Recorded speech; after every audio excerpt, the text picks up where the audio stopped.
Anda oleh masyarakat itu dibilang dokter. Tapi kalau dari lihat gelar Anda, sebenarnya di sini ada profesor, dokter, PhD, SPFK. Itu gelar apa aja sebenarnya? Biasa saja itu kan. Gelar yang biasa-biasa aja. Saya satu pun tak. Anda borong banyak sekali ini. Kebetulan. Oh, kebetulan. Jadi kalau PhD-nya di bidang apa?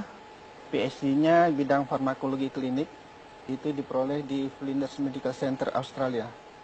Dari Australia. Kalau SPFK ini? SPFK itu spesialis farmakologi klinik.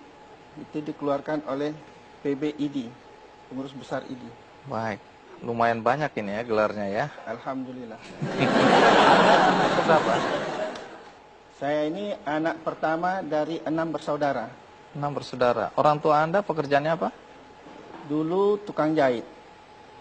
Sampai akhir hayat tukang jahit. Oh, dulu tukang jahit sampai akhir hayat tukang jahit. Sudah almarhum. Almarhum. Kedua orang tua tukang jahit? Iya. Kalau pendidikan orang tua apa? Alhamdulillah tak tamat SD. Tidak tamat SD? Iya. Sementara Anda punya segudang gelar. Kalau Anda sendiri punya anak? Alhamdulillah ada anak 3. Pendidikan anak apa? 1 sarjana hukum, 2 dokter. Apa sewaktu kecil Anda memang sudah bercita-cita jadi dokter? Oh tidak. Waktu tamat SD dibuat acara perpisahan oleh Ki Sugondo Kertoprojo. Saya itu sekolah di Taman Siswa. Dia bertanya sama saya, "Aznan, kau nanti udah besar mau jadi apa?" Saya katakan, saya ingin jadi orang yang berguna untuk orang banyak, tapi berbeda dari orang lain. Tunggu, anak umur berapa? Umur 12 tahun. 12 tahun. Ingin berguna bagi masyarakat banyak, tapi yang berbeda. Nah, dari orang lain. Dari orang lain. Jadi katanya apa yang bukan ada di... dokter, bukan. Insinyur, bukan. Pokoknya berguna untuk orang lain. Kemudian, bagaimana sampai muncul keinginan untuk sekolah dokter? Itu waktu SMP, saya lagi belajar sampai larut malam, belajar aljabar, datang Jalan Abang, kemudian dia tegur, An, nanti udah besar mau jadi apa kau? Saya katakan, saya ingin jadi sarjana nuklir. Ya, ngapain bunuhin orang katanya. Carilah bidang yang banyak menolong orang banyak. Katanya. Saya katakan kalau gitu, saya buatlah rankingnya. Yang pertama dokter, andai kata tidak bisa dokter jadi guru, kalau nggak bisa jadi guru saya jadi perawat. Alhamdulillah 3-3-nya sekarang saya dapat.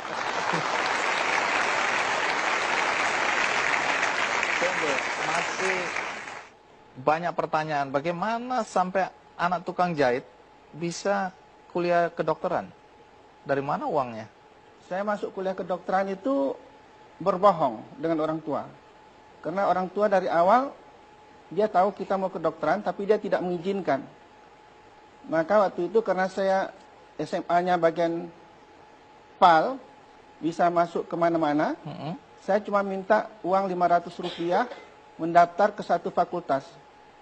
Saya masuk ke kedokteran. Orang tua tidak tahu. Cuma setelah lulus, baru orang tua sedikit emosi. Kenapa bisa masuk kedokteran? Kan udah dibilang jangan. Takut ini ya, karena Jadi biayanya mahal. Saya katakan, Pak, sekali inilah aku minta duit. Waktu itu uang kuliah sama uang pelonco 33.000. 32.000 untuk uang kuliah setahun, 1.000 untuk, kalau sekarang istilahnya PEMA, berikut jaket-jaketnya. Hanya sekali itu saya minta uang sama orang tua. Tapi kan habis itu biaya-biaya lain akan ada, dari mana? Saya ngasih privat les. Ngasih les di banyak anak-anak SMA. Oh, Anda cari uang sendiri nih? Cari uang sendiri. Saya dengar ada jualan fotokopi juga. Oh, itu waktu mahasiswa, saya selalu membuat kumpulan soal-soal, dan itu dijual di kalangan mahasiswa. Alhamdulillah, ada juga uangnya. Oh, dari situ Anda membiayai kuliah Anda sendiri. Orang tua nggak bantu-bantu lagi. Tidak. Anda sekarang ini dikenal sebagai dokter aneh di Medan. Anehnya di mana? Pertama dari penampilan. Gara-gara penampilan ini saya kena cekal. Oh, kenapa begitu? Saya dituduh Islam ekstremis sebelum pergi ke Australia. Terus apa yang terjadi? Ya 3 tahun saya menunggu untuk bisa direhabilitasi. Gara-gara penampilan seperti ini? Iya. Karena walaupun Anda profesor, dokter, PhD, SP, FK gitu, Itu kan belakangan. belakangan. Nah, masyarakat di sana manggil Anda apa dengan semua gelar ini? Mereka nggak lihat itu profesor, mereka panggil Buya. Oh, jadi Anda lebih dikenal sebagai Buya? Iya. Ayah. Baik, kalau gitu kita lanjutkan, Buya. Anda tadi disebut aneh, bukan karena penampilan sebenarnya, lebih karena apa yang Anda lakukan dalam praktek kedokteran tidak biasa. Bukan dalam tindakan, tetapi dalam pembayaran. Pertama yang dianggap aneh, Anda tidak mencantumkan atau tidak memakai papan nama katanya. Padahal hampir semua dokter, bahkan belum praktek, plang namanya duluan. Anda sudah praktek sampai hari ini, tidak ada plang juga. Betul. Kenapa begitu? Karena setelah pulang dari Australia, saya sebenarnya tidak berniat untuk praktek. Tapi ketemu dengan pasien yang lama, mereka mengatakan, dokter kita sudah pulang, dokter kita sudah pulang. Jadi satu-satu mereka muncul. Mereka cegat di tengah jalan, apa segala macam. Ya mau tidak mau, saya harus melayani mereka. Terus?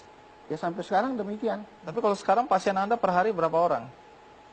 Minimal 30, tapi bisa sampai 153.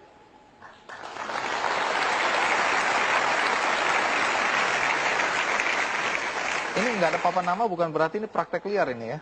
Oh tidak. Iya. SIP. Saya curiga aja ini. Kemudian Anda dianggap aneh karena cara pembayarannya. Ya.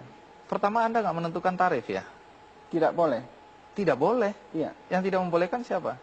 Pelajaran yang sampai kepada saya, ada 3 profesi yang tidak boleh meminta duit kepada rekanannya.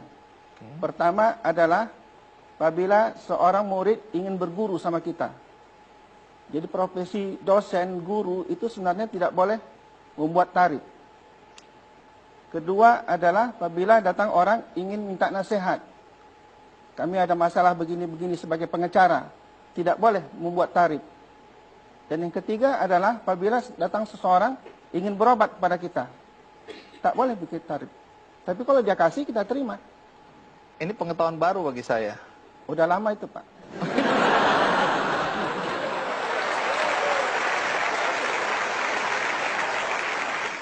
Siapa saja yang membantu Anda di tempat praktek itu sekarang?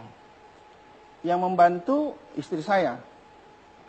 Kalau yang ikut berpartisipasi, banyak calon dokter yang belajar di praktek. Oh, ikut membantu Anda ya? Ya. Nah, berikutnya ini berkaitan dengan keanehan dan pembayaran tadi. Walaupun Anda mengatakan bahwa ada 3 profesi tadi, guru, pengacara, dan dokter, yang tidak boleh sebenarnya menetapkan tarif.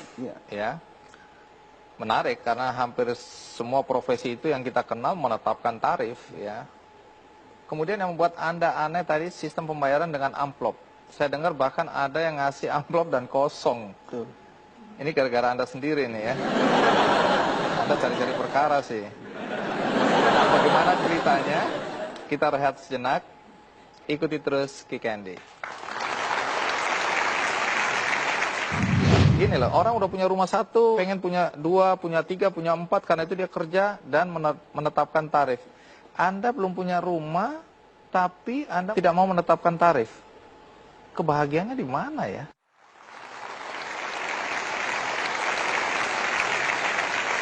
Bu Yasna, saya dengar pasien Anda itu dari kalangan bawah sampai atas, bahkan orang-orang dari luar Sumatera itu datang berobat pada Anda.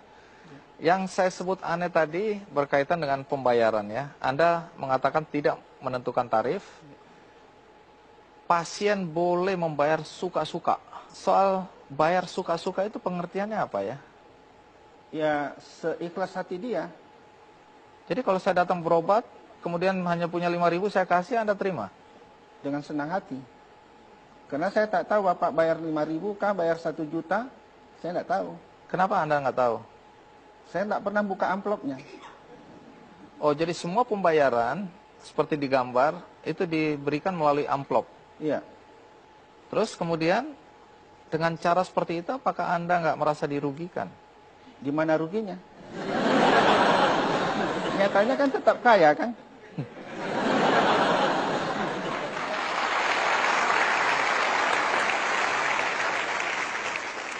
Saya dengar bahkan kalau ada orang yang bertanya, "Dok, saya harus bayar berapa?" Anda malah marah-marah.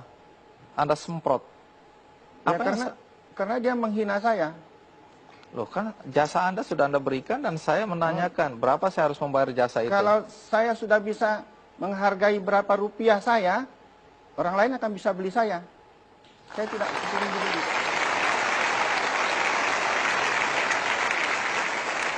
Tapi bagaimana reaksi istri, anak-anak dengan kelakuan bapaknya atau suaminya yang seperti ini? Alhamdulillah berterima. Mereka menerima. Iya, kalau nggak terima pecat aja. Siapa suruh jadi bini saya?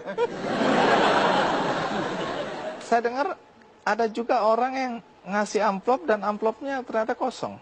Nah, bagaimana reaksi Anda kalau lihat amplop-amplop kosong itu? Alhamdulillah saya nggak tahu siapa yang ngasih kosong. Jadi nggak bisa marah pada orang itu ya? Enggak. Karena saya akan perlakukan sama. Baik dia pejabat tinggi apa segala macam, kalau pantas dimarahin, saya marahin.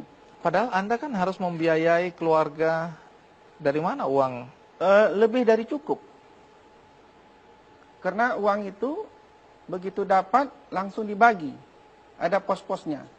Untuk zakat berapa, untuk orang tua berapa, untuk tabungan rumah berapa. Karena sampai sekarang kan nggak punya rumah. Anda nggak punya rumah? Ya, nompang sama mertua. Nah itu akibatnya. Ya. Nah ini yang saya maksud kan. Orang harus gini loh. Orang udah punya rumah satu, pengen punya 2, punya 3, punya 4. Karena itu dia kerja dan menetapkan tarif. Anda belum punya rumah, tapi Anda tidak mau menetapkan tarif. Kebahagiaannya di mana ya? Kebahagiaannya uang yang diperoleh itu kan dinikmati dalam bentuk yang lain ya kan. Salah satu, alhamdulillah kami semua sudah haji. Cucu saya pun sudah umur setahun sudah bawa umrah. Tiap tahun keluar negeri. Kurang apa lagi?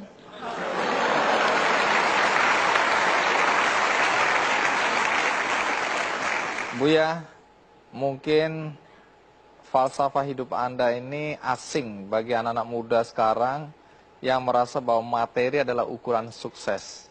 Mungkin ada nasihat buat anak-anak muda. Nasihatnya gampang. Apa yang dicari dalam hidup ini? Dulu ada film, Apa Yang Kau Cari Palupi. Apa konteksnya dengan pernyataan atau nasihat Anda ini? Ya karena macam kata Bapak tadi, sudah punya satu rumah, ingin rumah yang lain. Sementara badannya cuma satu. Apa bisa didiaminya ke sekian banyak rumah?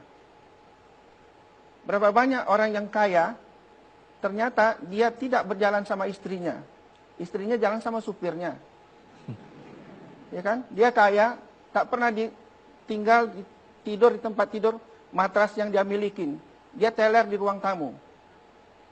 Jadi, apa yang dia cari dengan harta tadi? Yang penting cari kekayaan yang berkat. Berkat itu yang menikmati kita dan orang lain. Jadi kalau sudah sama-sama mengalami, merasakan, alhamdulillah kita sudah kaya. Hidup tidak berutang, itu nomor 1. Baik, terima kasih Buya Asnan. Sama-sama. Hari ini bisa berbagi cerita dengan kami, berbagi filosofi hidup dengan kami semua, terutama untuk anak-anak muda, dan terutama dokter-dokter atau calon-calon dokter ya. Mudah-mudahan apa yang Anda sampaikan ini memberikan teladan bagi mereka. Alhamdulillah. Sekali lagi terima kasih. Sama-sama. Iya. Terima kasih.